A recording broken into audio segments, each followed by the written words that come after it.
মেয়ে মানুষের দেওয়া কষ্ট যদি কোনো পুরুষ লোককে হার মানাতে পারতো, তাহলে হাজার হাজার পুরুষ দুনিয়া থেকে অনেক আগেই বিদায় নিত।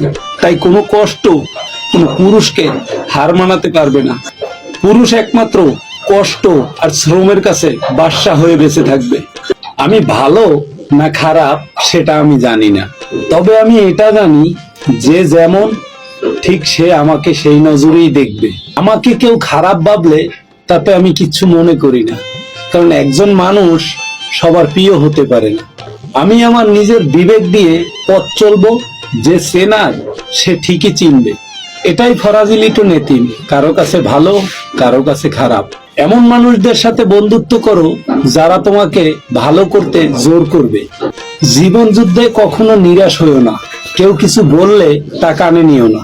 পৃথিবীতে দুজন মানুষকে খুব বেশি ভালোবাসা উচিত। তোমাকে জন্ম দিয়ে পৃথিবীতে আনছে, আর একজন হলো যে তোমাকে পাওয়ার জন্য জন্মের পর থেকে এখন পর্যন্ত তোমার অপেক্ষায় আছে। মনে রেখো, লড়াই কিন্তু তোমাকে একাই করতে হবে। তাই কে কি বললো তাতে কান দিও না। নিন্দা ঠাট্টা সবাই করতে পারে, কিন্তু ভালো করতে পারে কয়জনে? অনেক মানুষ রাত জাগে, কেউ অপেক্ষায়, কেউ আগ খেতে, কেউ মনের টানে, তবে হৃদয় সবারই ভাঙা। আমি আমার মতো থাকি, লোকে কি বললো তাতে কিচ্ছু আসে যায় না। কারণ কিছু কিছু লোকের জন্মই হয় মানুষের নিন্দা সমালোচনা এগুলা করার জন্য। প্রতিনিয়ত একটু একটু করে জীবনের হ্যাপি নিউজ গুলা হারিয়ে যাচ্ছে। পিণ্ডুটি আকারে ছোট হলেও কষ্ট অনুভব করতে পারে। যে আমার মতো সবসময় হাসে তার অতীতটা যাচাই করে দেখেন, আপনি কি দেখেন।